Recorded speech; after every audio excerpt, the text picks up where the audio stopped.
السلام عليكم ورحمة الله وبركاته. أهلا بيكم معايا فيديو جديد من وي. فيديو النهاردة إن شاء الله هنشغل فيه مع بعض فستان للبيبي، وممكن نعمله لكافة المقاسات لكافة الأعمار بكل بساطة وبكل سهولة. الفستان بتاعنا موديل جديد لكن سهل جدا وبسيط، أتمنى يا رب إن هو ينول إعجابكم. هستخدم فيه خيط صوف متوسط السمك، هستخدم خيط هيمالايا افريداي بيبي لوكس وهيمالايا افريداي سوبر لوكس. انتوا طبعا تقدروا تستخدموا كل الانواع المتاحه عندكم، سواء قطن او صوف زي ما انتوا حابين. وهستخدم مع الخيط بتاعي النهارده ابره رقم 3.5 ملم. يلا بينا نروح نشوف الفستان بتاعنا شكله ايه النهارده. هنستخدم مع بعض خيط صوف متوسط السمك، وهنستخدم لونين، اي لونين تقدري توفقيهم مع بعض او تحبي توفقيهم مع بعض تشتغلي بيهم. يعني ممكن ناخد الارضيه بتاعه الفستان كله كحلي والخطوط اللي فيه تكون ابيض. ممكن ناخد العكس، يعني نخلي الفستان كله ابيض والخطوط اللي فيه تكون كحلي. ممكن تاخدي احنا عندنا هنا اللونين زي ما احنا شايفين، الكشمير مع البينك. ممكن تاخدي كمان اللون التركواز اللي زي ده كده مع البينك او مع الابيض، هيكون حلو جدا. ممكن تاخدي الاحمر مع الابيض، الاصفر مع الاحمر، في الوان كتير جدا. اللون الفستقي مع لون الاورنج بيكون حلو جدا، او الزيتي مع الاورنج بيكون مميز. يعني في الوان كتير او ممكن ندمجها مع بعضها، بتكون حلوة جدا وجميلة. هنقول بسم الله الرحمن الرحيم. اول حاجة طبعا بنبتدي نعرفها هو ازاي نحدد عدد سلاسل البداية للسن اللي احنا عاوزين نعمله الفستان لاي فئة عمرية. اول حاجة احنا عندنا ايه، في فيديوهين عندنا على القناة. فيديو خاص بمقاسات الطواقي، ده هناخد منه المقاس الخاص بدوران او محيط الرأس. من الجدول بتاع مقاسات الطواقي هناخد محيط الرأس للسن اللي احنا محتاجينه، ونعمل على اساسه عدد سلاسل البداية. بس لازم وشرط يكون عندنا عدد سلاسل البداية يكون يقبل الاسم على 4. يعني بعد ما تشغلي سلاسل البداية على اساس المقاس اللي انت محدداه او واخداه من الجدول، او لو الطفلة قدامك بتاخدي محيط الدوران بتاع الرأس كامل وتاخدي عدد السلاسل على الاساس ده. بتعملي عدد السلاسل على الاساس ده. بعد ما بتخلصي عدد السلاسل، لو لقيتيها تقبل الاسم على 4 اوكي هتشتغلي على كده. لو لقيتيها ما تقبلش الاسم على 4 ومحتاجة تزودي عليها او تقللي منها، شوفي الاقرب ايه. يعني لو هتزودي مثلا سلسلة يبقى اوكي هتزوديها. لو هتبصي تلاقي نفسك انك لو قللتي سلسلة العدد هيكون مظبوط معاكي، يبقى قللي سلسلة. لكن لو لقيتي نفسك هتقللي مثلا اكتر من سلسلة، يبقى زودي احسن، عشان خاطر طبعا ايه المقاس يكون مرتاح معاكي ومظبوط. الا اذا كانت طبعا الطفلة معاكي رفيعة شوية فما فيش مشكلة من التقليل. المهم انك توصلي العدد يقبل الاسم على 4. هنقول بسم الله الرحمن الرحيم. احنا هنشتغل بمجموعة من المضاعفات طبعا. في النهاية بعد ما عملت العدد بتاعي، المجموعات الأربعة بتاعتي بعد ما نقسم على 4 كل مجموعة فيهم هتكون 14 سلسلة. هنقول بسم الله. هنشتغل زي ما قلنا بخيط صوف متوسط السمك مع إبرة رقم 3.5 ملم. طيب قبل ما نبتدي نشتغل المقاسات الباقية هناخدها منين؟ هناخد بقية المقاسات من فيديو مقاسات الصدر المربع من سن يوم لسن 16 سنة. وبرضك في الفيديو دوت هتبصوا بتلاقوا موجود عندكم شرح ازاي نكمل بعد سن 16 سنة الصدر المربع. هنسيب مسافة من الخيط وهلف الخيط حلقة على الهواء. بدخل داخل الحلقة ألف الخيط وأخرج، طرف الخيط بشده بقى في عقدة البداية. هبتدي أكون بقى مجموعة أو 4 مجموعات، كل مجموعة مكونة من 14 سلسلة. طيب عندي على الإبرة حلقة بلف الخيط وأخرج منها بسم الله. 1 2 3 4 5 6 7. أنا ليه عملت 7 مش كل مجموعة مكونة من 14؟ لأن الفستان بتاعي مفتوح، وعشان أعمله مفتوح يعني لازم أقسم العدد 14 بتاع وش الفستان على 2، وبقية المجموعات هتكون 14. طبعا بقية المجموعة دي بكملها امتى؟ بكملها في نهاية السطر. طيب دلوقتي بعد ما عملت 7 هعمل 14. 1 2 3 4 5 6 7 8 9 10 11 12 13 14. هرجع تاني. 1 2 3 4 5 6 7 8 9 10 11 12 13 14. دي كانت دي كده تالت مجموعة. اول مجموعة لسه ما كملتش على فكرة يا بنات، بس دي كده تالت مجموعة. المجموعة اللي جاية يعني انا عملت كده نص مجموعة ومجموعتين اهو. هنكمل المجموعة التالتة.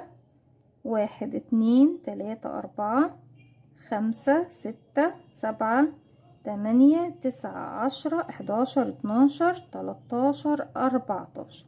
يبقى فاضلي كام؟ تكملة المجموعة الأولى وهي 7 سلسلة. 1 2 3 4 5 6 7.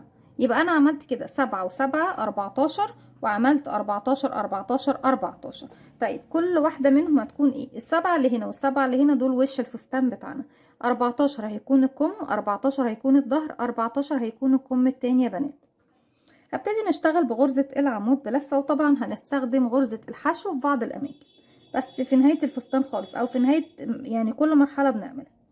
هرتفع 1 2 3، وهعتبر نفسي هسيب بقى 1 2 3 4، لأني هعتبر السلسلة رقم 4 اشتغلت فوقيها أول عمود بلفة عندي.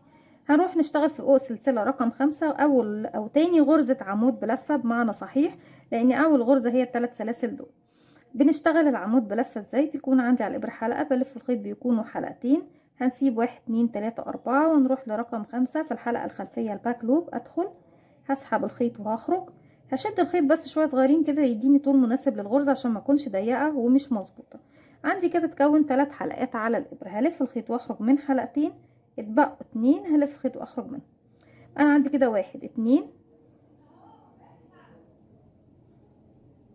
3 4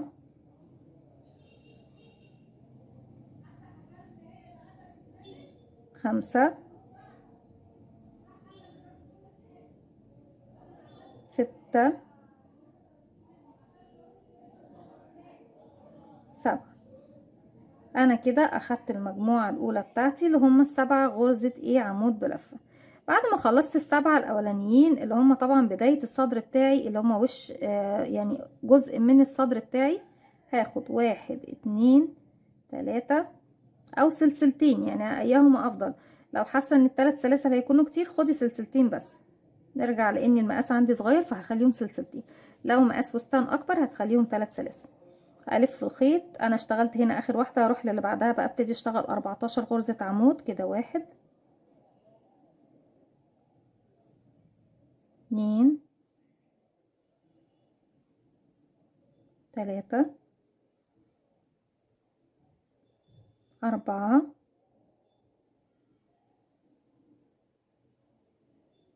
5 6. انا ما رضيتش اشتغل معاكم الفستان باللون الكحلي لانه غامق وعارفه ان مش هيبان معاكم، فحبيت اشتغله باللون ده كده. 1 2 3 4 5 6 7 8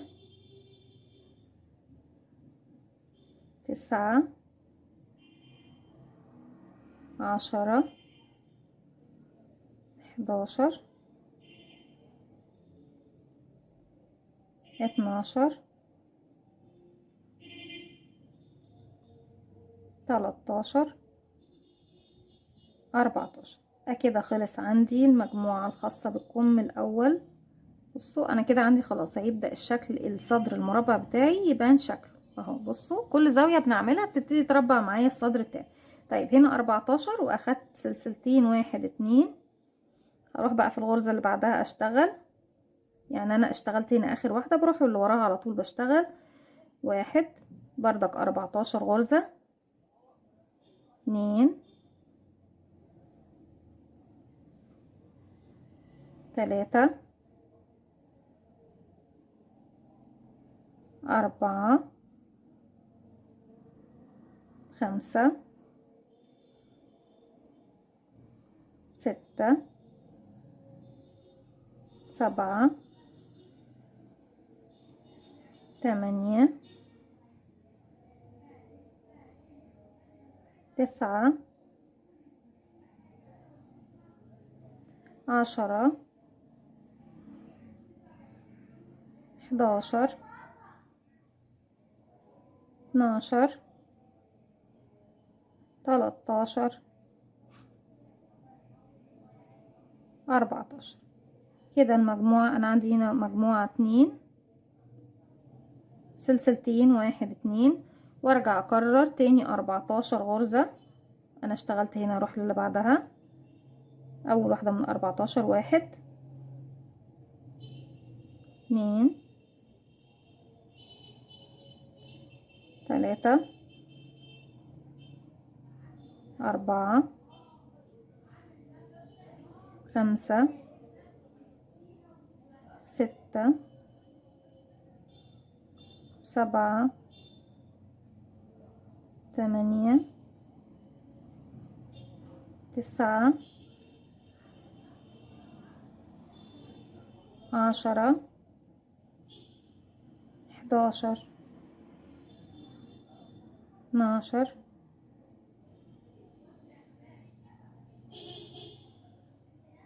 13 14. كده بعد ما كملت ال14 مش باقي عندي غير ال7 الباقيين بقية الصدر، 1 2 سلسلة، وهكمل بقى ال7 غرز الباقيين عندي اللي هما في الاخر. 1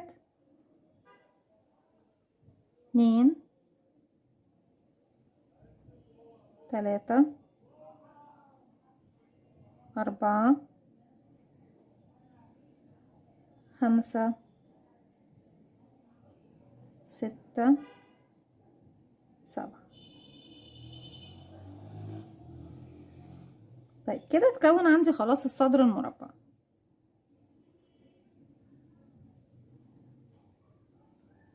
لو جينا ظبطناه اهو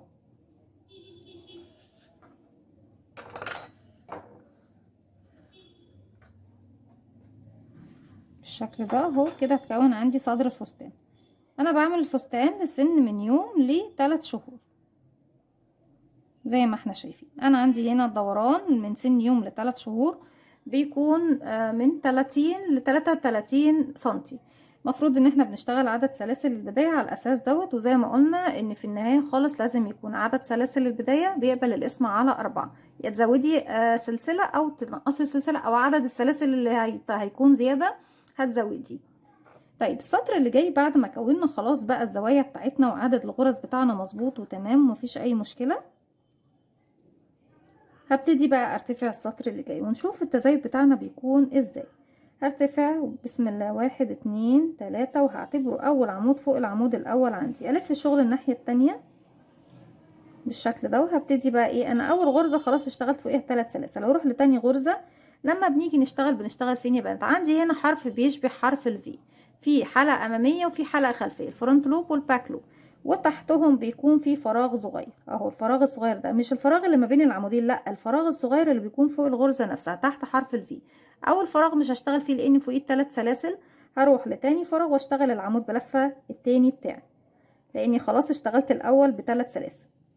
كده 2، كده 1 2 3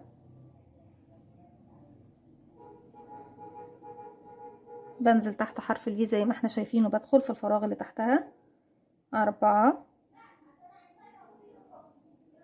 5 6 7. طيب بالشكل دوت انا اشتغلت خلاص فوق ال7 زيهم زي ما احنا شايفين. هيقابلني السلسلتين، داخل السلسلتين بشتغل 2 عمود 2 سلسلة، 2 عمود في نفس الفراغ اللي فوق السلسلتين ده كده. 1 تاني في نفس الفراغ 2 و2 سلسلة، 1 2 وتاني في نفس الفراغ 1 2. انا كده كونت زاوية جديدة فوق، وفي نفس الوقت زاد معايا عدد الاعمدة. طيب عدد الاعمدة زاد قد ايه؟ زاد، انا الزاوية بتاعتي بيبقى 2 عمود من هنا الاولانيين بيكونوا مع المجموعة دي، والاتنين عمود اللي في النهاية بيكونوا مع المجموعة اللي بعدها. ارجع هلاقي بقى عندي هنا 14 غرزة عمود بلفة. بجيب بقى الشغل بتاعي كده عشان انا عايزة اول غرزة اشوف الفراغ بتاعها.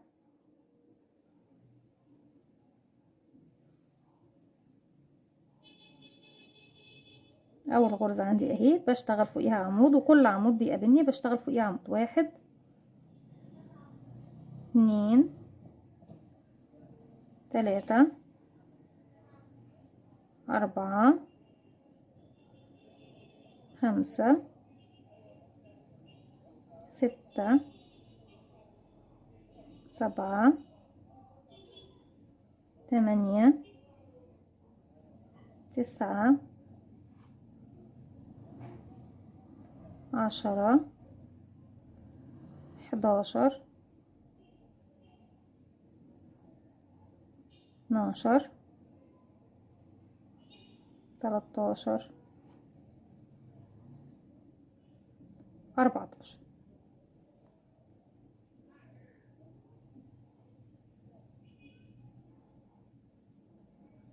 كده خلصت ال14 الباقيين اللي هم طبعا المجموعة اللي بعدهم. فوق كل عمود عمود زيه بالظبط، ما غيرتش حاجة. هتقابلني الزاوية زي ما عملنا في الزاوية الاولى، بنعمل في كل الزوايا اللي بتقابلني 2 عمود سلسلتين، 2 عمود بلفة في نفس الفراغ. 1 2 1 2 1 2. وارجع هيقابلني 14 عمود، بشتغل فوق كل عمود منهم عمود لغاية طبعا ما بوصل للزاوية. بكمل بقى فوق كل عمود عمود لغاية ما اوصل للزاوية بتاعتي. وصلت للزاوية، بنشتغل فيها زاوية زيها 2 عمود، 1 2 1 2 سلسلة، 2 عمود في نفس الفراغ. 1 2. يعني احنا ابتدينا في الاول ب56 سلسلة، وقلنا مع بعض ان 56 سلسلة ده بيكون مقاس البيبي من سن يوم ل3 شهور. وعلى فكرة ممكن يلبس لسن 6 شهور لو البيبي يعني ايه رفنطوع كده، مش ممتلئ. ارجع اكمل على كل عمود من ال14 عمود لغاية ما بوصل الى الزاوية بنفس الطريقة. وصلنا للزاوية بعد ما اشتغلنا 14 عمود. بنشتغل زاوية جديدة 1 2 1 2 سلسلة، 1 2 عمود. ارجع اشتغل على ال7 اعمدة، 7 اعمدة زيهم بالظبط. 1 2 3 4 5 6 7. هنبص نلاقي تالت سلسلة ارتفاع هتلاقوها جاية بكيرف مايل شوية، ما ننساهاش اهي. بدخل وبشغل فوقيها عمود رقم 7. طيب احنا طبعا كنا تحت في السطر الاول بنشتغل 7، لما جينا في السطر اللي بعده بقينا نعمل داخل الزاوية 2 عمود من هنا و2 عمود من هنا. وقلنا ان في المجموعة دي بتاخد ال2 عمود دول اللي هم طبعا ملاصقين ليها، والمجموعة اللي على الجنب الطرف التاني او الجانب الاخر بتاخد ال2 عمود اللي من الطرف بتاعها برضه. يبقى هيزيد معانا لكل مجموعة 2 عمود بلفة. ده بالنسبة طبعا للمجموعات اللي هي 7 بس. الوش هنا بياخد 2 والوش التاني بياخد 2، يعني كل مجموعة بتاخد 4 عمود بلفة. طيب هنا مجموعة كاملة اهي بتاخد 2 من هنا وبتاخد 2 من هنا، يبقى بيزيد فيها 4 عمود زي ما احنا شايفين. وفي كل سطر بتفضلي تشتغلي فيه تزايد بتبصي تلاقي بيزيد معاكي 4 أعمدة في كل سطر في كل مجموعة. 1 2 3، وهعتبر نفسي اشتغلت اول عمود فوق اول عمود موجود عندي، وبلف شغلي الناحية التانية. ببتدي اشتغل فوق كل عمود عمود. انا عندي كده 1 2 3 4 5 6 7. طيب تحت كانوا 7 يا رندا، احنا هنا طبعا مش قلنا ان في 2 بيزيدوا من الزاوية اللي تحت، يبقى نكمل بقى 8 9. كده اشتغلت عمود فوق كل عمود. وطبعا طريقتي دي بتفضلي تشتغلي بيها بنفس الطريقة لغاية ما بتوصلي للمقاس المناسب لان انت توقفي التزايد في الصدر المربع. والمقاسات طبعا زي ما قلت لكم متحددة في جدول مقاسات الصدر المربع من سن يوم لسن 16 سنة. وقلت بردك ان في بقية الاعمار او طبعا بالنسبة للسيدة البالغة او المرأة البالغة هنعرف بردك ايه نعمل لها صدر مربع على اي اساس. كل ده في الفيديو الخاص بالمقاسات الصدر المربع، وكمان الفيديو اللي بنحدد على اساسه المقاس الدوران الرأس او الطوائي في جدول مقاسات الطوائي. فيديو ايه جدول مقاسات الطوائي.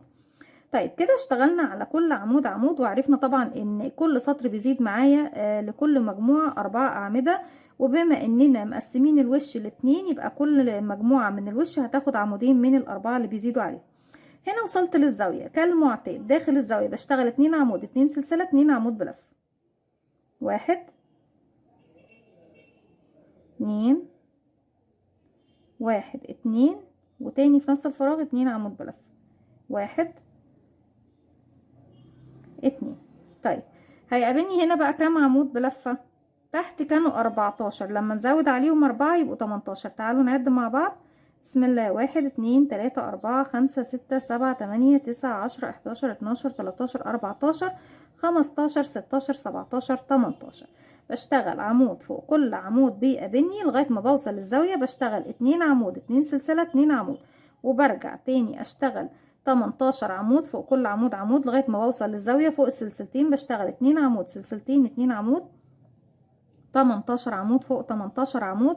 وفي الزاوية بشتغل 2 عمود سلسلتين 2 عمود. بعد كده بلاقي 9 أعمدة بشتغلهم. هكمل بقى أنا مع نفسي السطر دوت زي ما احنا شايفين، وهرجع لكم في النهاية نشوف إذا كنا محتاجين نعمل تزايد تاني ولا هنوقف لغاية كده. هكمل بنفس الطريقة وارجع لكم. زي ما احنا شايفين وصلنا لنهاية السطر بتاعنا. طيب هنرتفع بس 1 2 3 ونشد الخيط بتاعنا نشوف المقاس بتاعنا وصل لحد فين.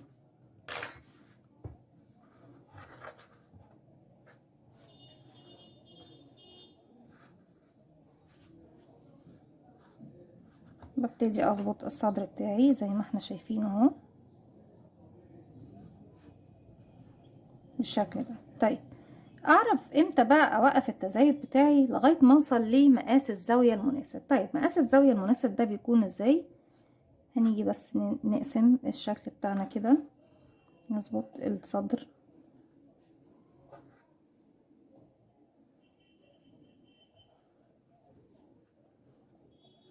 بالشكل ده، وتحطي الزاويه على الزاويه.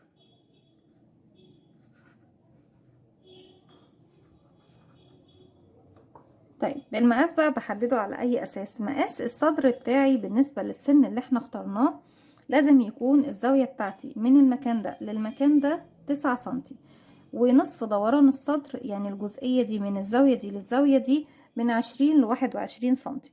احنا عندنا في البداية اشتغلنا بكام؟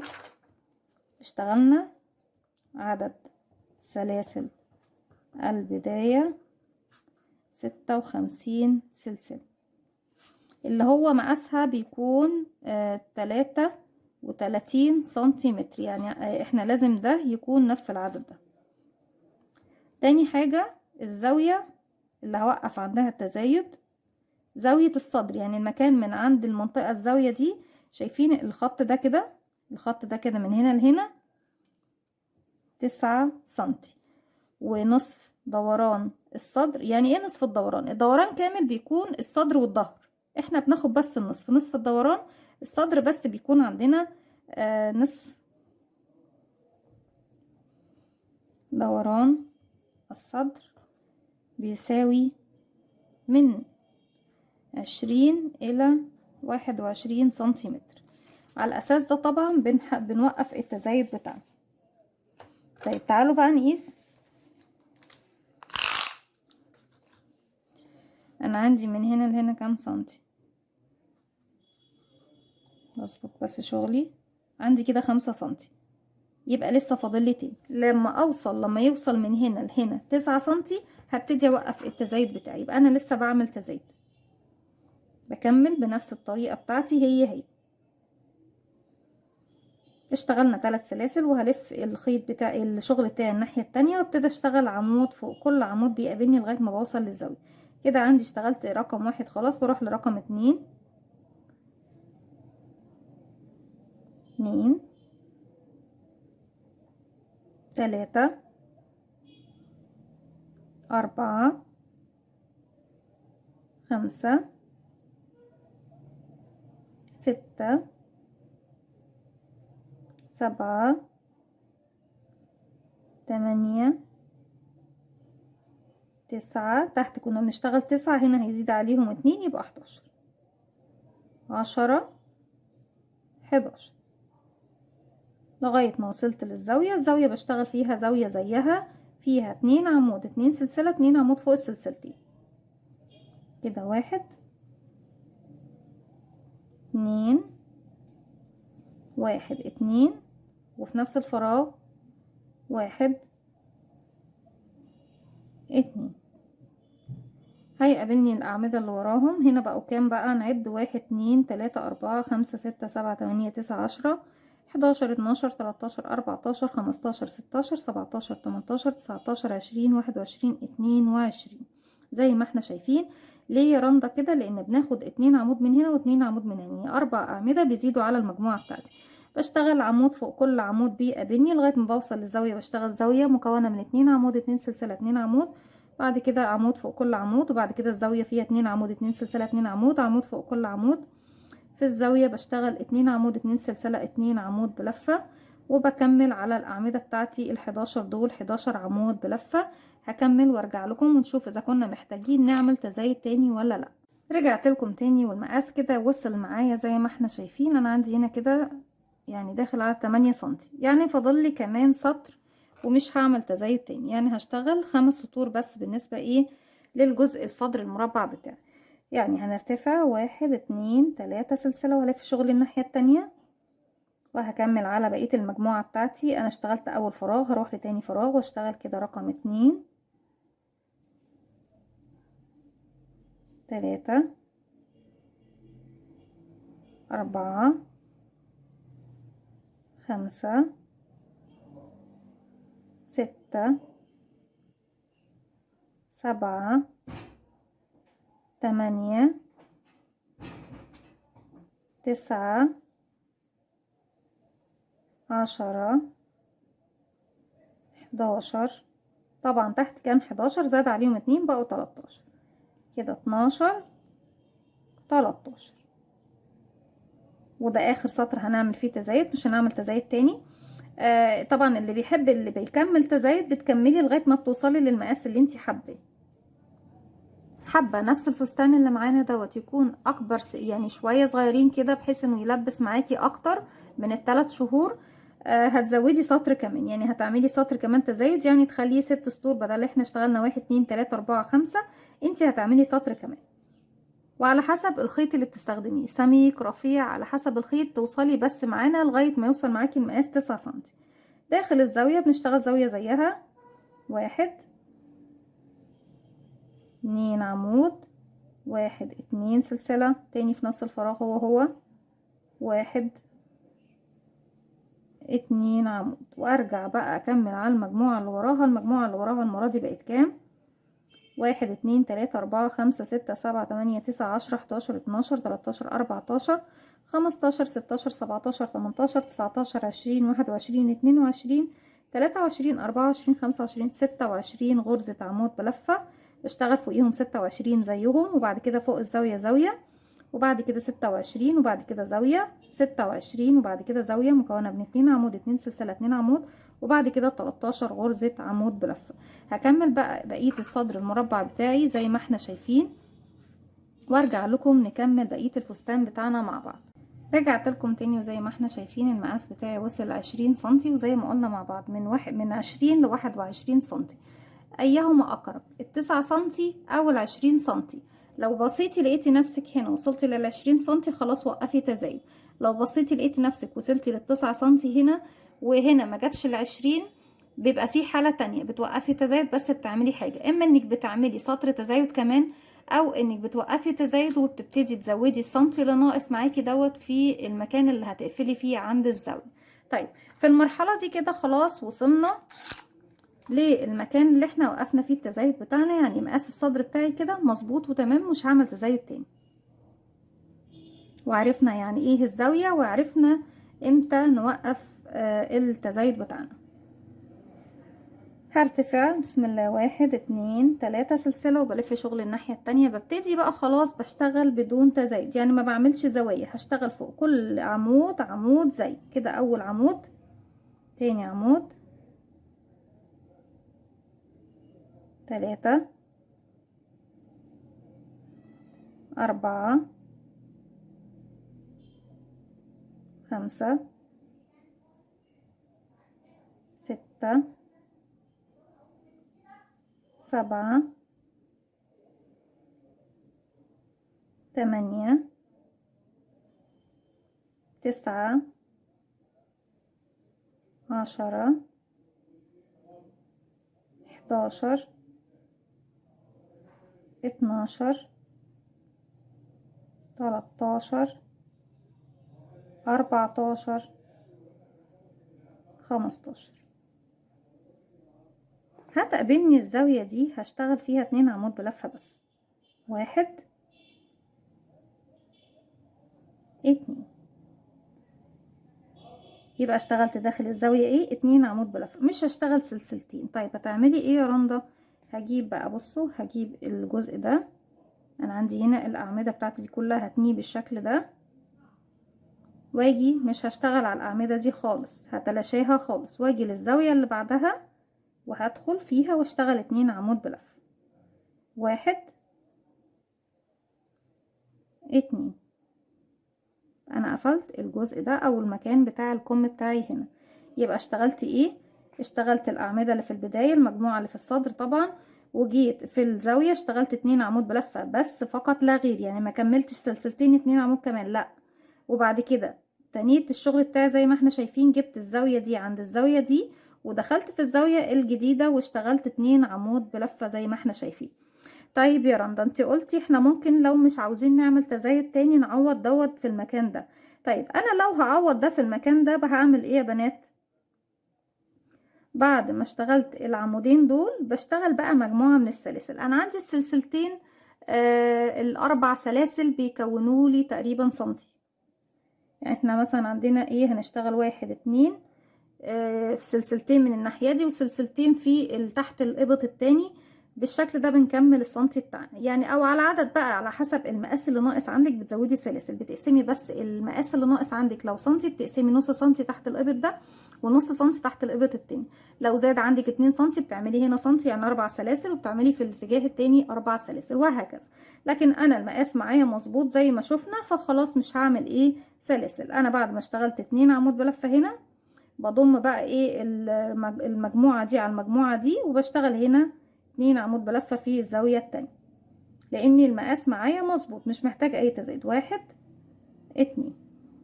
وهكمل بقى على كل عمود عمود من الاعمدة الموجودة عندي. هشتغل على الظهر كله عمود فوق كل عمود بيقابلني لغاية ما بوصل للزاوية دي. هكمل وارجع لكم. كده اشتغلت على كل عمود عمود بيقابلني، كل الاعمدة اهي.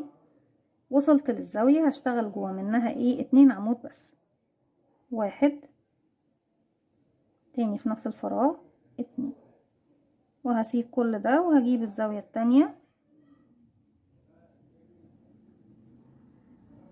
وهبتدي اشتغل بداخل الزاوية التانية 2 عمود بلفة بس. 1 2. هكمل بقى على الاعمدة دي كل واحد منهم عمود زيه بالظبط، مفيش اي اختلاف لغاية ما بوصل الى النهاية. بعد ما وصلت للنهاية عندي نهاية الراوند 1 2 3، وهلف شغلي الناحية التانية وهبتدي اشتغل عمود على كل عمود بيقابلني لغاية ما بوصل الى المكان اللي في الزاوية. كده قربنا نوصل للزاوية.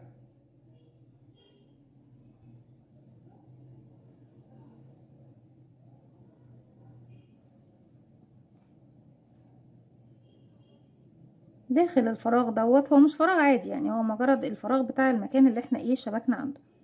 بشغل عمود واحد بس وارجع اشتغل بقى فوق كل غرزة غرزة زيها لغاية ما بوصل الى مكان الزاوية الاخرى. يعني بشتغل عمود فوق كل عمود لغاية ما بوصل للفراغ ده، بشتغل هنا عمود وارجع اكمل على المجموعة بتاعتي كلها، كل عمود فوقيه عمود زي ما احنا شايفين بالشكل ده. كده بصوا احنا خلاص بقى ايه الصدر بتاعنا كده اتكون، مش باقي عندنا غير الجزء اللي هو طبعا من تحت في الفستان بتاعنا. هكمل بقى السطر بتاعي وارجع لكم. السطر اللي جاي بنعمل فيه تزايد عشان نبتدي نعمل الكشكشة اللي في الفستان عندنا. برتفع 1 2 3 والف شغلي الناحية التانية. اول غرزة اشتغلتها بشكل طبيعي، تاني غرزة هشتغل عليها بردك عمود بلف. طيب الغرزة اللي جاية بقى اللي هي رقم 3 هشتغل فيها تزايد، وابتدي بقى السطر بتاعي كله واحدة بدون تزايد والتانية عليها 2، واحدة عليها عمود والتانية عليها 2 وهكذا. كده 1 تاني في نفس الفراغ 2 ارجع الغرزة اللي بعدها عمود 1 بس، يعني هنا 2 عمود هنا عمود هنا 2 عمود 1 تاني في نفس الفراغ 2 ارجع اللي جاية عليها عمود 1 بس بدون تزايد، اللي جاية فيها 2 عمود 1 تاني في نفس الفراغ 2 1 عمود اللي بعدها، يعني اشتغلت هنا 1 هنا بقى نروح 1 2 في نفس الفراغ، وهكذا بكمل بقى عمود عمودين عمود عمودين عمود عمودين لغاية ما بخلص كل السطر بتاعي بنفس الطريقة. دوت هيدينا الكشكشة اللي بتكون في الفستان او الاتساع اللي بيكون في الفستان في الجزء الاسفل منه. هكمل بقى السطر بتاعي كله بنفس الطريقة، عمود عمودين عمود عمودين عمود عمودين لغاية ما بوصل لنهاية الراوند وارجع لكم. كده بكون وصلت لاخر السطر. احنا بعد ما عملنا اخر غرزة فيها 2 تزايد هنشتغل بقى غرزتين بشكل طبيعي. 1 2 هتكون في ثالث سلسلة ارتفاع موجود عندي، يبقى غرزة فوق كل غرزة في الاخر 2 موجودين عندنا. طيب لو هتكتفي بالتزايد دوت ومش عايزة كشكشة كتير، خلاص هتوقفي التزايد وتبتدي تشتغلي بقية طول الفستان بقى لغاية ما توصلي للطول اللي انت حباه. هتشتغلي فوق كل غرزة غرزة زيها. انا حابة ان احنا نزود الكشكشة شوية، فهعمل تزايد تاني في السطر اللي احنا فيه ده. 1 2 3 كده اشتغلت غرزة فوق اول غرزة بتقابلني، وتاني غرزة هنشتغل فيها غرزة. هقابل بقى ايه الغرزتين اللي تحت اللي كانوا عندي في التزايد. اول واحدة هشتغل فوقيها واحدة زيها بس، يبقى كده اشتغلت عندي 1 2 3 بدون تزايد. رقم 4 هشتغل فيها مرتين، 1 تاني في نفس الفراغ 2 هرجع الاقي عندي غرزة هشتغل فوقيها غرزة واحدة، والغرزة اللي بعدها غرزة واحدة، يبقى كده 2 بدون تزايد ورقم 3 فيها التزايد. 1 وتاني في نفس الفراغ 2 هرجع اشتغل غرزتين فوقيهم غرزتين، والغرزة الثالثة بشتغل فوقيها مرتين. كده 1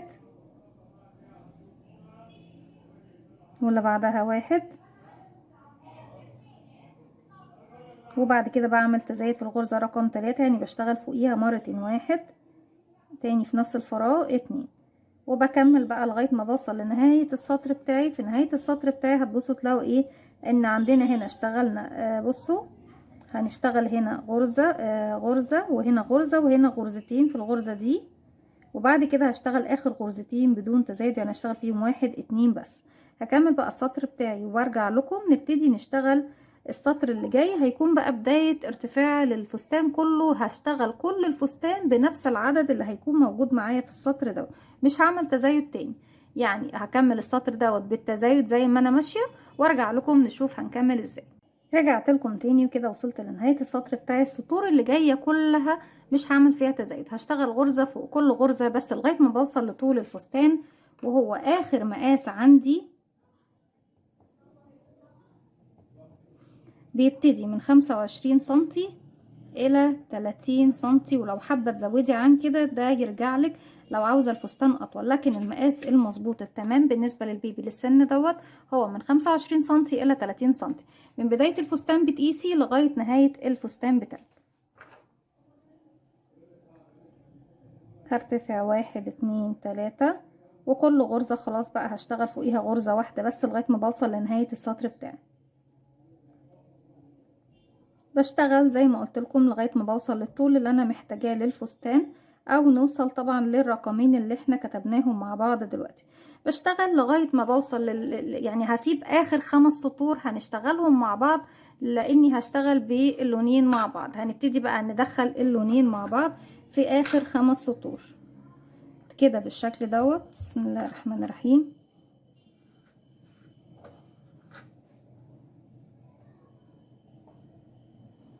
بظبط فستاني وزي ما احنا شايفين بصوا بقى هتبصوا تلاقوا في عندي كشكشه. الكشكشه دي جت من ايه؟ جت من الزياده اللي عملناها، ودوت طبعا اللي احنا كنا عاوزينه.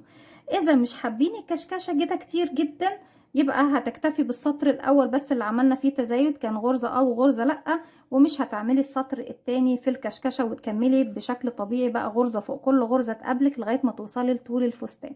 هكمل الفستان بتاعي بنفس الطريقة غرزة فوق كل غرزة لغاية ما اوصل لاخر 5 سطور. هرجع لكم ونكمل مع بعض. رجعت لكم تاني زي ما احنا شايفين، وصلت للطول اللي هو تقريبا فاضلي 5 سطور وهقفل خلاص الفستان. وفي اخر 5 سطور بنبتدي نشتغل بالطريقه اللي هقول لكم عليها. بس ايه، قبل ما نبتدي نشتغل انا عاوزه اقول لكم السطر اللي انا عملت فيه تزايد الاخير انا فكيته تاني واكتفيت بس بالسطر الاول اللي عملناه مع بعض، لاني حسيت ان الكشكشه هتكون كتير جدا. لكن انا شرحته معاكم علشان خاطر لو حد عاوز الكشكشه اكتر وزياده كده تكونوا عارفين هتعملوها ازاي. لكن عشان للأمانة أنا فكيت السطر الأخير من الكشكش، اكتفيت بالكسر اللي احنا عاملينها دي كده. خلاص وصلت لآخر غرزة عندي في السطر ما اشتغلتهاش. هنشتغلها مع بعض ليه؟ عشان خاطر نبتدي نغير اللون مع بعض. بلف الخيط، بدخل فراغي في الغرزة رقم 3 من السلسلة اللي تحت كده. بقى معايا على الإبرة 3 حلقات. هلف الخيط واخرج من حلقتين، اتبقوا 2. مش هخرج بقى باللون اللي معايا ده، هجيب اللون الجديد والفه حلقة على الهوا وادخل فيها، الف الخيط واخرج منها، اقفلها عقدة بداية واسحب الحلقة الجديدة من الحلقتين الموجودين عندي على الابرة. كده بكون خلصت العمود الاخير، وفي نفس الوقت ايه، ابتديت باللون الجديد بتاعي واضفت اللون الجديد. هرتفع 1 2 3 وهلف شغلي الناحية التانية. محتاجة ان انا طبعا ايه، اخد معايا الخيط اللي احنا ايه، اللون اللي هو الكشميري ده للاتجاه التاني، او انت لو بتحبي تقصي في كل سطر الخيط بتاعك مفيش مشكله، لكن انا ما بحبش اقص الخيوط بتاعتي كده، بحب اسحبها معايا بيكون الشغل انضف. طيب هنسحبها ازاي؟ انا عندي هنا حرف الفي زي ما احنا شايفين، باخد الخيوط اللي انا هسحبها معايا طرف الخيط الجديد والخيط القديم اللي احنا هنستخدمه في السطر الجاي في ظهر حرف الفي. اول غرزه خلاص اشتغلنا عليها، هنروح بقى لتاني غرزه ونشتغل، وكله بغرزه العمود بلفه وغرزه فوقيها غرزه، مفيش اي مشكله. وبنظبط الخيوط طبعا اللي بنسحبها معانا عشان يكون كل شغلنا شكله ايه، حلو ونضيف. واللي بعدها، وكل غرزة هشتغل فوقيها غرزة زيها لغاية ما اوصل لنهاية السطر بتاعي.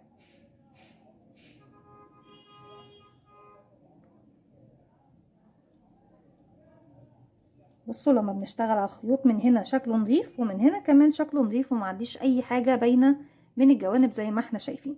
بكمل بقى السطر بتاعي كله بنفس اللون البينكي دوت لغاية ما بوصل لنهاية السطر. ارجع لكم ونغير اللون تاني مع بعض. في نهاية السطر بنغير اللون الجديد مع بعض.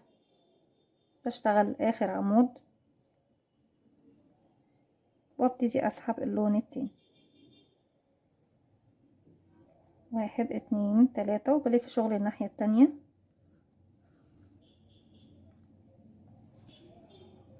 والخيط طبعا اللي انا بسحبه معايا في الخلف زي ما احنا شايفين، وبكرر دوت زي ما احنا شايفين. بشتغل السطر دوت باللون الكشمير، وبرجع تاني الثلاث سطور اللي جايين باللون البينك، او ان انتي بتخلي اللون اللي جاي بالبينك والسطرين الاخرانيين بس باللون اللي هو الكشمير، على حسب ما انتوا حابين بقى تختموا الفستان بتاعكم باي لون. انا هحاول اختمه باللون البينك عشان خاطر زي ما احنا شايفين يا دوب الخيط اللي معانا يكفي ان احنا نعمل الصفرة او الياقة اللي فوق، وبعد كده نكمل بقية الاكمام. فهختم معاكم باللون البينك. هكمل بقى الثلاث سطور اللي السطر دوت بنفس اللون، وبعد كده الثلاث سطور اللي بعده باللون البينك، وارجع لكم نكمل مع بعض. كده بكون خلاص خلصت الفستان. طول الفستان بتاعي زي ما احنا شايفين، وزي ما قلت لكم الطول بيكون من 25 ل 30 سنتي. طيب هنسيب بقى الخيط ده دلوقتي، مش عايزين منه حاجة ومش هقصه دلوقتي بردك. هنبتدي نعمل ايه بقى؟ هنبتدي نعمل المكان اللي هو بيكون ظهر الفستان بتاعنا. هجيب نفس اللون الفستان الاساسي، وبنيجي هنا من البداية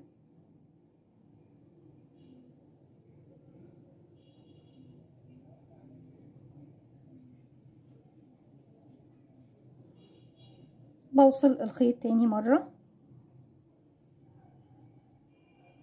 في اول غرزة، ارتفع سلسلة وبشتغل هنا غرزة حشو،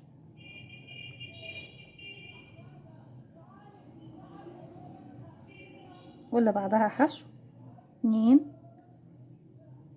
3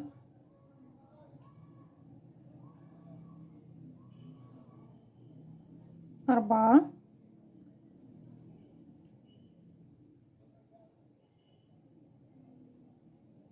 5 6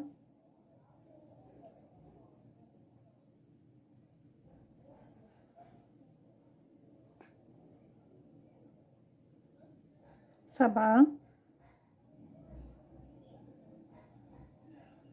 وهنا مكان الزاوية هشغل فوقيها غرزة حشو واحدة. بعد كده هيقابلني هنا عندنا 14 غرزة عمود بلفة، هشغل عليهم 14 غرزة نصف عمود. احنا شفنا غرزة الحشو بنشتغلها ازاي، ان انا بدخل بلف الخيط وبخرج، معايا حلقتين بلف الخيط واخرج منهم. لكن لما بنيجي نعمل غرزة النصف عمود بيكون عندي على الابرة حلقة، بلف الخيط لفة واحدة كأنه عمود بلفة، بقى معايا حلقتين، بدخل فراغي، دي اول غرزة من ال14، الف الخيط واسحب واخرج، معايا على الابره 3 حلقات. في العمود بلفه كنت بلف الخيط واخرج من حلقتين وارجع الف الخيط واخرج من الحلقتين اللي بتبقوا معايا. اما في النصف عمود بلف الخيط واخرج من ال3 حلقات مع بعض، 1 2 3. يبقى كده اول غرزه نصف عمود، 2 3 4 5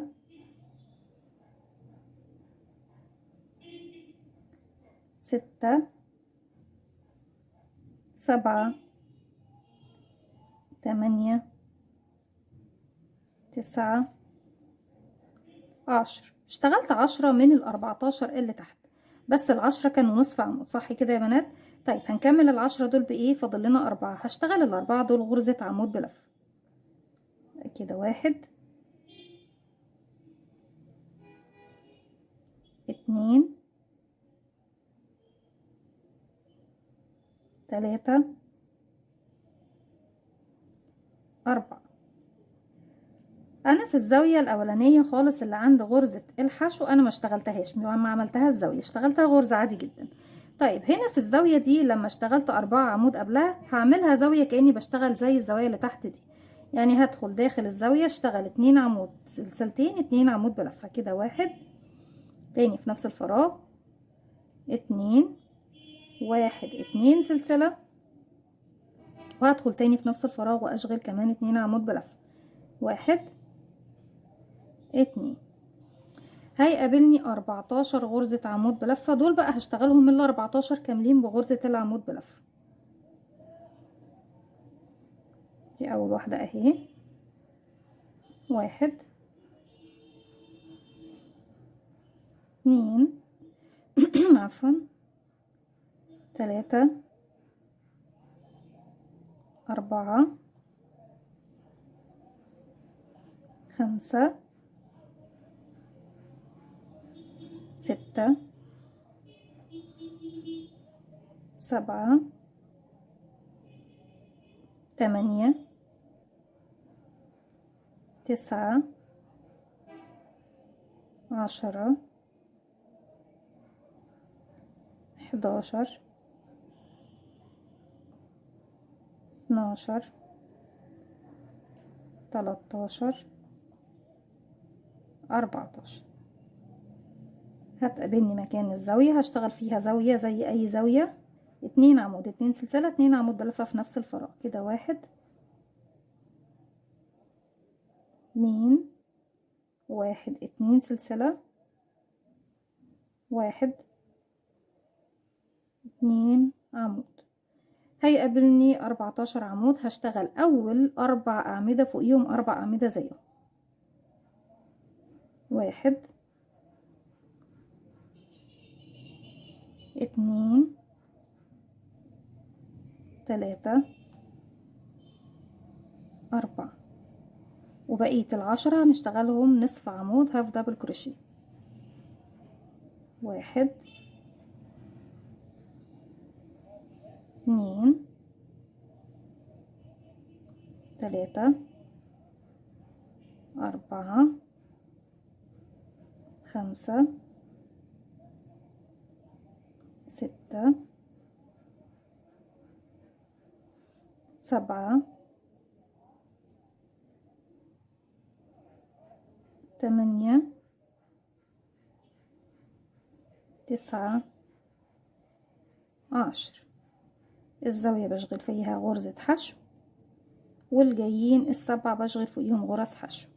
كده 1، ودي طبعا وحشو يبقى 2 3 4 5 6 7 8. ليه بقوا 8؟ لان اشتغلت في الزاوية غرزة. ارتفع سلسلة والف شغل الناحية التانية. طرف الخيط دوت لو حابين نخفيه معانا هناخده معانا كده ظهر حرف الفي في الخلف كده. طيب اول غرزة انا مش هشتغل خلاص فوقيها، اشتغلت خلاص، هروح لتاني غرزة ادخل الف الخيط واخرج واخلي الحلقة على الابرة، وتالت غرزة كمان هدخل فيها الف الخيط واخرج واخلي الحلقة على الابرة. معايا 3 حلقات هلف الخيط واخرج منهم هما التلاتة. بعد كده هكمل على كل غرزة حشو تقابلني غرزة حشو زيها. كده انا اشتغلت اول 3 مع بعض، ارتفعت سلسلة مكان الاولى سلسلة بس، واشتغلت الاتنين التانيين مع بعض، بقى معايا كده غرزة. كده 2 3 4 5 6. هيقابلني غرز النصف عمود بشتغل عليها غرز نصف عمود زيها، بلف الخيط وادخل كده 1 2 3 4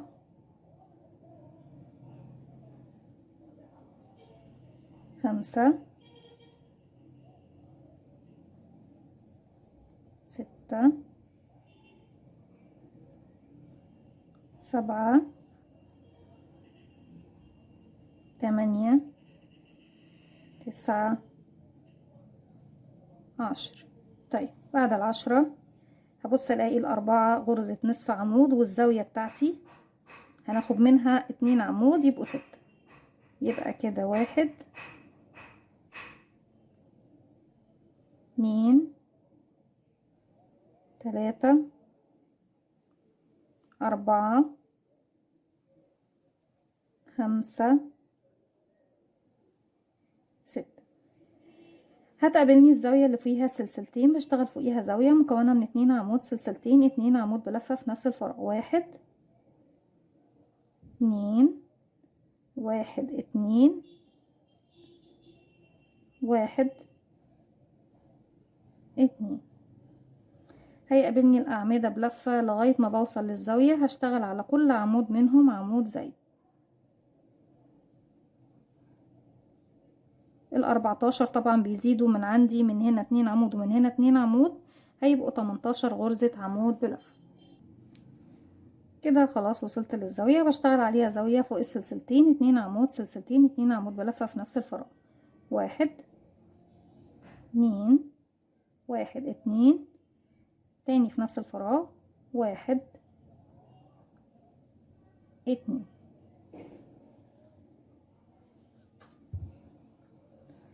برجع هلاقي دلوقتي عندي 6 غرزة عمود بلفة. 1 2 3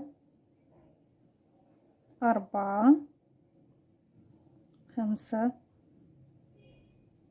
6. بعد ما خلصت 6 غرزة عمود هكمل بقى 10 غرزة نصف عمود. 1 2 3 4 5 6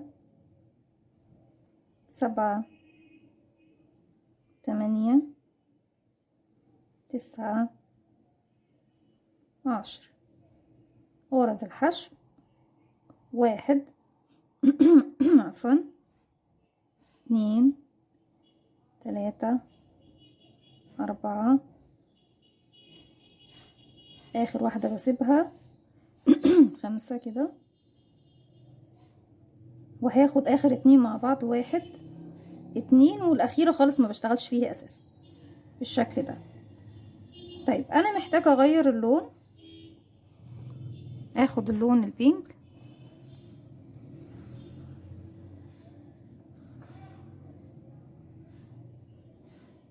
بسيب منه مسافة وببتدي اقص.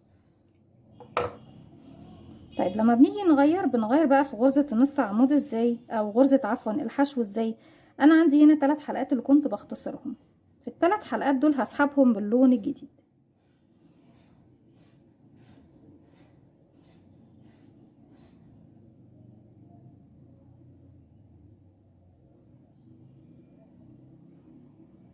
وهرتفع سلسلة وهلف الخيط بتاعي الناحية التانية بالشكل ده. طيب انا محتاجة اسحب اللون اللي هو اللون الاساسي معايا تاني من الاتجاه الاخر. هسحب بقى معايا اللونين دول اللي هو طرف الخيط البينك اللي احنا ضفناه، واللون اللي انا محتاجة اسحبه في الجهة التانية. اول غرزة ما بشتغلش فيها، هدخل تاني غرزة الف الخيط واخرج، والغرزة اللي بعدها الف الخيط واخرج. معايا 3 حلقات هلف الخيط واخرج منهم هما ال3.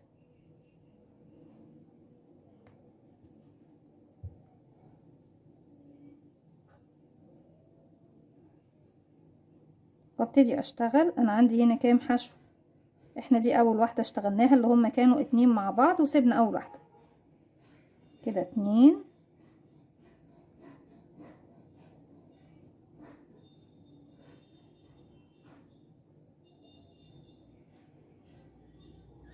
3.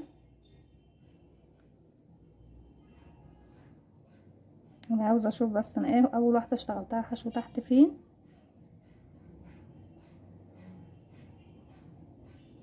هي كانت دي 4.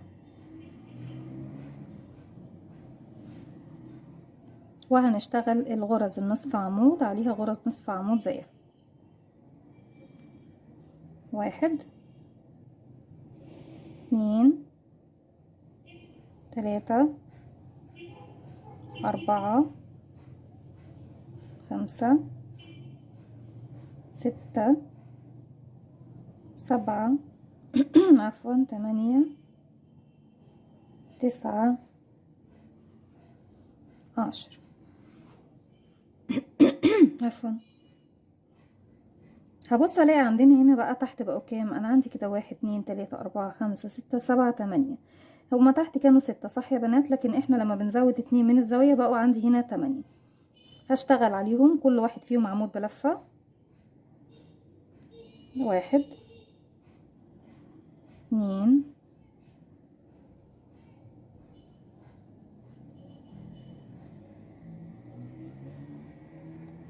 3 4 5 6 7 8. قابلتني الزاوية بشتغل عليها زاوية زيها بالظبط. 1 2 1 2 سلسلة 1 2. هبص الاقي بقى عندي الاعمدة هنا بقوا كام. انا عندي بسم الله كده 1 2 3 4 5 6 7 8 9 10 11 12 13 14 15 16 17 18 19 20 21 22. لان احنا بنزود 2 من على اليمين و2 من على اليسار من الزاوية اللي كانت تحتها. عفوا بشتغل دلوقتي على كل الاعمدة دي اعمدة زيها بالظبط. وبعد كده في الزاوية بشتغل 2 عمود سلسلتين 2 عمود، وبشتغل انا عندي 1 2 3 4 5 6 7 8 غرزة عمود بلفة و10 غرزة نصف عمود. وبعد كده هرجع لكم نختم الجزء الاخير مع بعض. رجعت لكم تاني وعندي هنا اخر الغرز اللي هي بتكون بغرز الحشو. 1 2 3 واخر غرزتين هنشغلهم مع بعض.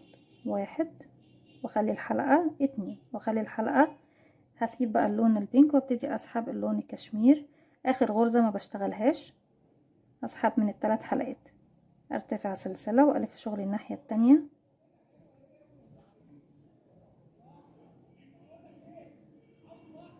محتاجة اللون البينك الناحية التانية. شفتوا انا لما ما قصيتش يعني في كل مرة بسحب الخيط. مش مهم ان انت تسحبي جزء من الخيط جوه، لكن المهم ان انت ما يبقاش عندك خيوط كتير مقصوصة وشكلها مش لطيف.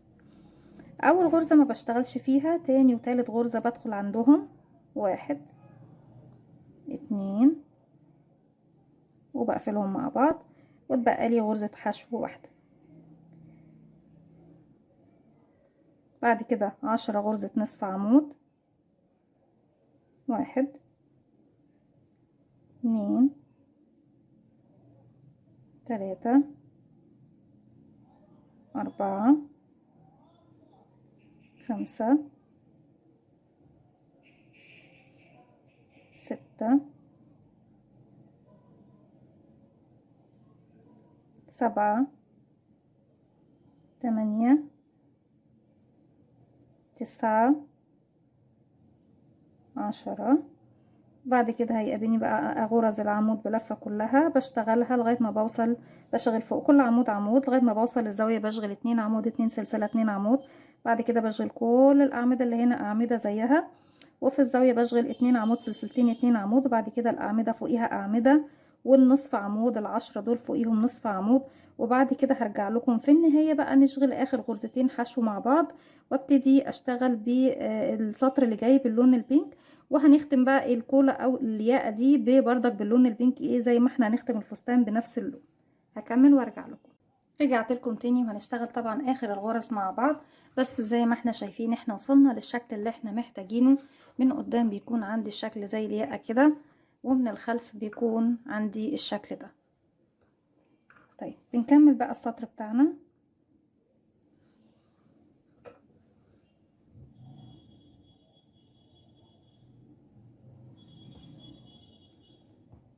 اخر حاجة كنت عاملاها غرزة نصف عمود،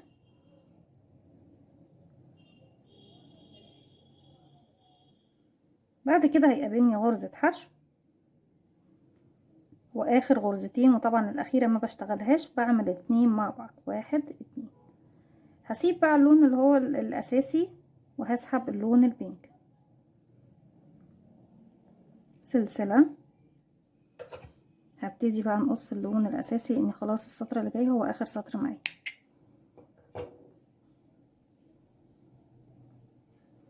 وبلف الشغل الناحية التانية، بسحب طرف الخيط ده بقى نخفيه معانا خالص. اول غرزة ما بشتغلهاش، بروح لرقم 2 على طول واشتغلها غرزة حشو عادية. بعد كده هيقابلني بقى غرز النصف عمود، بشتغلهم غرز نصف عمود، 1 2 3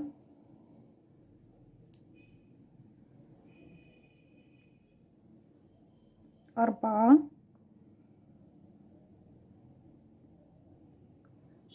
5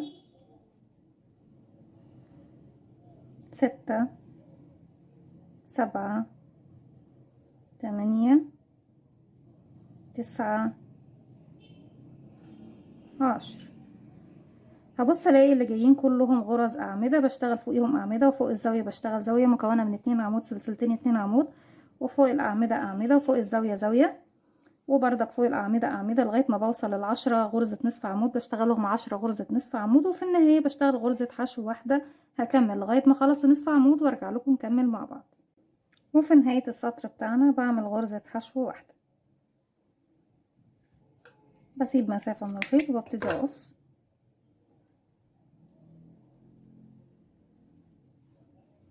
طيب دلوقتي احنا خلاص خلصنا الياقة بتاعتنا. احنا محتاجين دلوقتي نعمل ايه؟ نعمل الاكمام.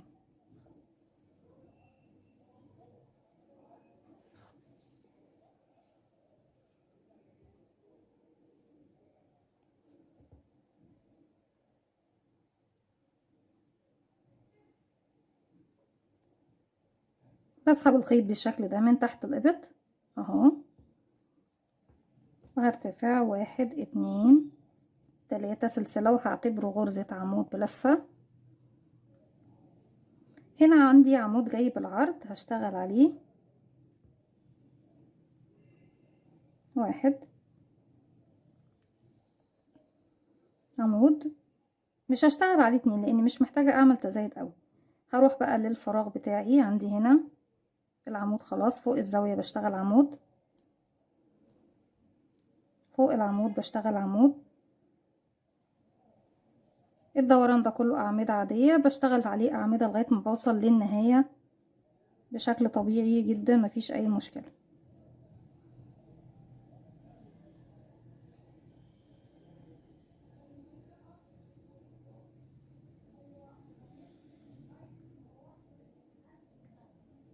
عمود على كل عمود لغاية ما اوصل للمكان ده. كده وصلت المكان الزاوية التانية، هشتغل فوقيها عمود، وفوق العمود اللي جاي بالعرض هشتغل فوقيه عمود، وفوق المكان ده هشتغل عمود.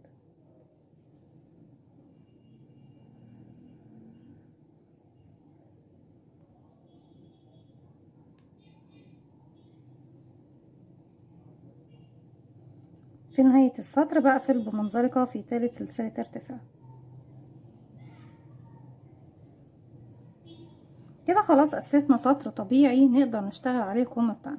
طيب احنا الكم بتاعنا عايزين نعمل فيه كشكشة بردك زي ما عملنا في الفستان نفسه.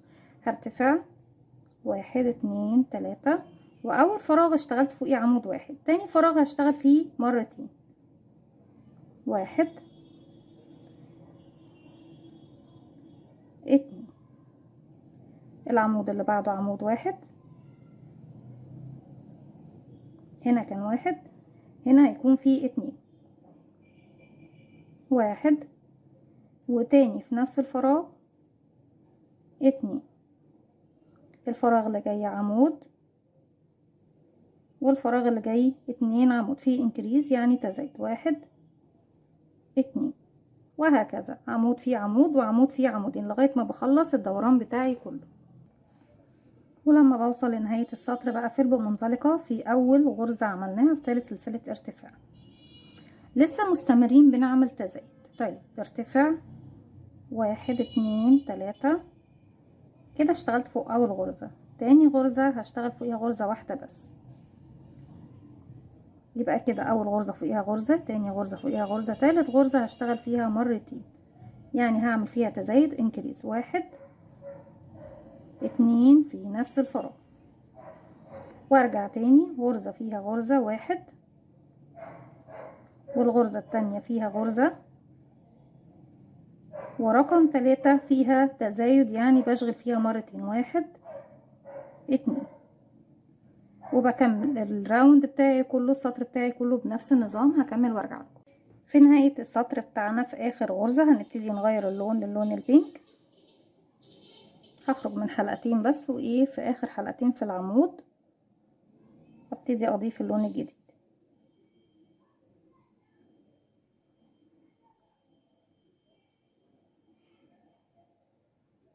في ثالث سلسلة ارتفاع بدخل وبخلي معايا طرفين الخيط واسحب بغرزة منزلق. اللون الكشمير هسيبه كده في مكانه، مش محتاجة ان انا اسحبه لان انا كده كده ايه هقفل في نفس المكان.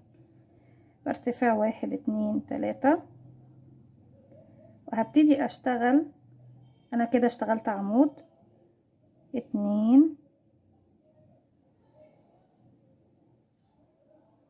والعمودين الجايين هنشغلهم مع بعض، يعني بعمل تناقص تاني. بلف الخيط، بدخل في العمود الاول، الف الخيط واسحب واخرج، الف الخيط واخرج من حلقتين واخلي الحلقة الاخيرة معايا على الابرة. هرجع تاني الف الخيط، ادخل فراغي، اسحب الخيط واخرج، الف الخيط واخرج من حلقتين 1 2، واخلي الحلقة الاخيرة كده بقى معايا 1 2 3، هلف الخيط واخرج منهم هما التلاتة. تاني برجع اكرر، بشتغل عمود، واللي بعده كمان عمود، والاتنين اللي بعدهم بنشغلهم مع بعض 1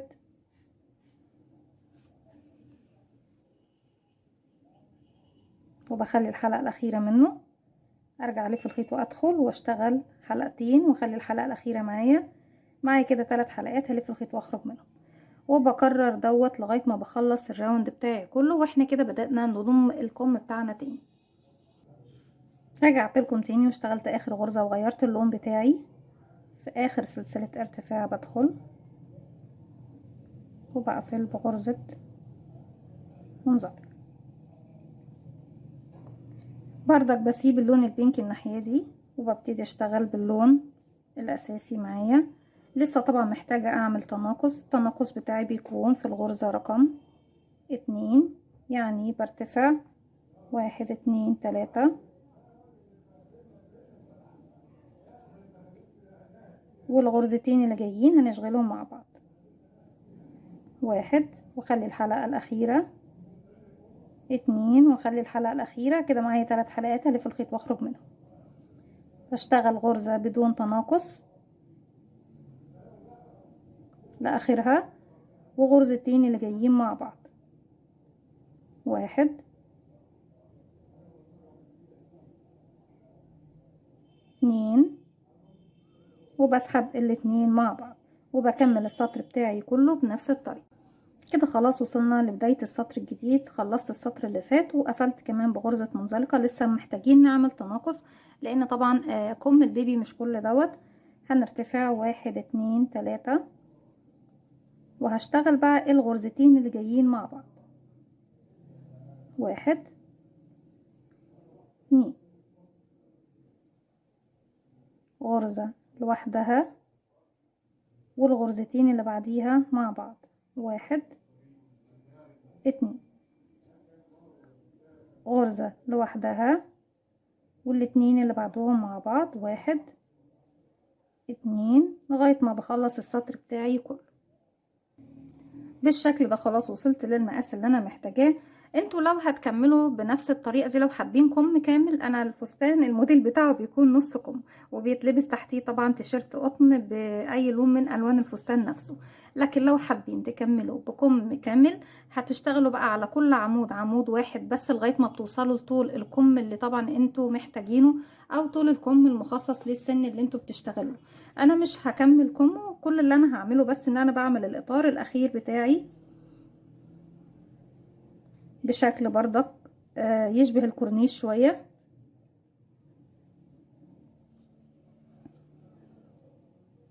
اني بشغل فوق كل غرزة 3 مرات. 1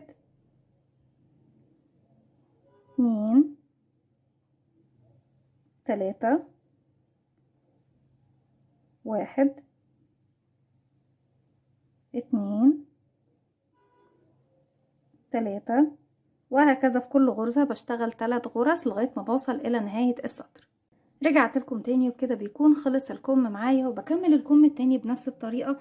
لكن قبل ما بختم الفستان بتاعي معاكم في خطوة، احنا بنيجي بقى بنجيب اللون اللي احنا بنختم بيه الفستان ايا كان. لو هتختمي باللون الاساسي هتربطيه، يعني هتشبكيه في المكان ده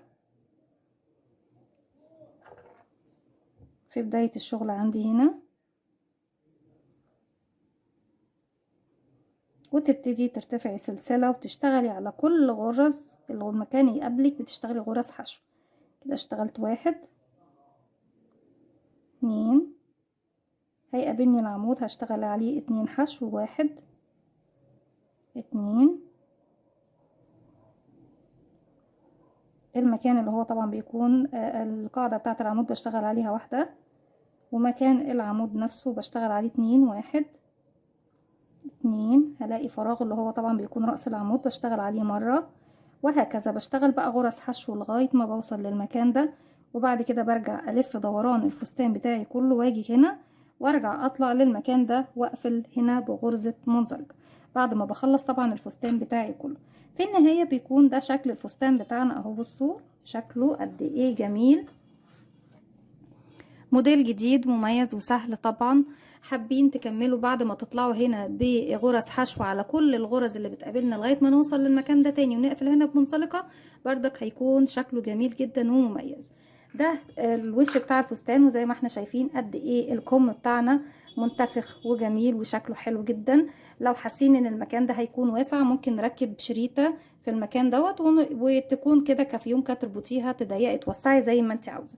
هنا بردك بنعمل فيونكة ستان وبنحطها في الفستان من قدام. ده ظهر الفستان بتاعنا زي ما احنا شايفين، بتكون الكولة الجميلة دي، وبيكون ده شكل الفستان بتاعي بشكله النهائي. وهكمل بقى انا الكم التاني مع نفسي. اتمنى ان فكرة الفيديو بتاعي النهاردة تكون سهلة وبسيطة وتنول اعجابكم، وان انتوا تبتدوا تطبقوها، وكل المقاسات اللي حابين تعملوها من الفستان نقدر نعملها من جدول مقاسات الصدر المربع، وبداية الفستان بتكون من جدول مقاسات الطواقي. اتمنى ان الفكرة تكون سهلة وبسيطة عليكم وتنول اعجابكم. ما تنسوش لو عجبكم الفيديو فضلا ليس امرا تعملوا لي لايك وشير وسبسكرايب، واستنوني في فيديو جديد من وي، وفعلوا زرار الجرس عشان يوصلكم مني كل جديد. السلام عليكم ورحمة الله وبركاته. لكن ما تنسوش طبعا ان احنا بنركب ازرار، وعامة احنا المكان ده عندنا بيكون واسع، فالازرار ممكن تدخل في المكان اللي هي بيكون فيها الاعمدة. السلام عليكم ورحمة الله وبركاته.